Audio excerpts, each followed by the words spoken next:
May album na, may music video pa. Isang inmate sa NBP o New Bilibid Prisons ang nakapag-record ng kanyang album at nakapag-shoot pa ng kanyang music video sa loob mismo ng maximum security compound.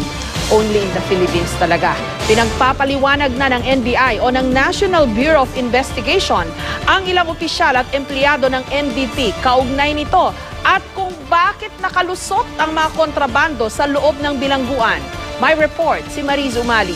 Paano ko sasabihin, ikaw ang tanging mahal ko? Swabing boses at posturang pang recording star. Paano ba magtatapat ang isang tulad ko? Pero sino mag-aakala ang music video na ito, kinunan at ginawa pala sa loob mismo ng maximum security compound ng New Bilibid Prisons. At ang bida, si Herbert C. o Herbert ang pangkulangko sa totoong buhay. Ang nakakulong na lider ng Waray-Waray at Ozamis Robbery Group. Tanong tuloy ngayon ng ilan, pareho sa mismong pamagat ng kanyang kanta.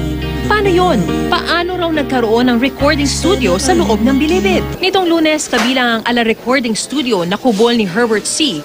sa mga ni-raid ni Justice Secretary Laila De Lima at ng mga tauhan ng NBI. Pero hirit ni Herbert C. sa isa pa niyang kanta, huwag daw manghusga. Siya daw ang pasala, akala mo lang yun. Marami siyang mali, maling-mali po yun. Pero tila hindi madadaan sa kanta si De Lima. Well, wala namang masama doon sa kung, may mga talents sila. So, anong masama doon, no? Kung they want to showcase their talents as part of the reformative or rehabilitative program ng correctional. Pero, ang questionable lang doon is that nakita natin nung nag-grade tayo, meron siyang sariling tinitirhan na magkarang small structures. Kahapon, sinimula ng pagbabaklasin ang magagarbong kubol na nadiskubre sa Bilibid. Natapos na rin ng NBI ang inventaryo sa mga nakumpiskang gamit, kabilang ang mamahaling appliances, musical instruments, relos, sex toys at pera.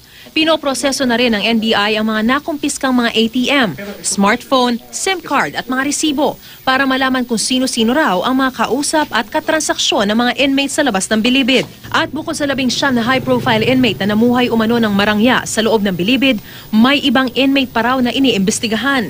Ini-evaluate lang namin yung listahan ng mga posibleng second wave o kasama ng second wave na mga ganun din na based on intel reports and certain validated info na malamang involved din sila until now sa mga drug transactions. Ipatatawag na ng NBI ang mga opisyal at kawani ng maximum security compound ng Bilibid sa pangunguna ni Superintendent Roberto Rabo para pagpaliwanagin. Ayon kay De Lima, hindi raw agad masususpindi ang mga sangkot na opisyal at kawani dahil kailangan dumaan ito sa due process of law. Naniniwala naman si Senadora Miriam Defensor Santiago na matagal nang umiiral ang VIP system sa loob ng Bilibid. But that has been old hat. That's news of very old standing, and that means therefore that this system is protected by very high personnel up in the Justice Department. Mariz Umali, GMA News.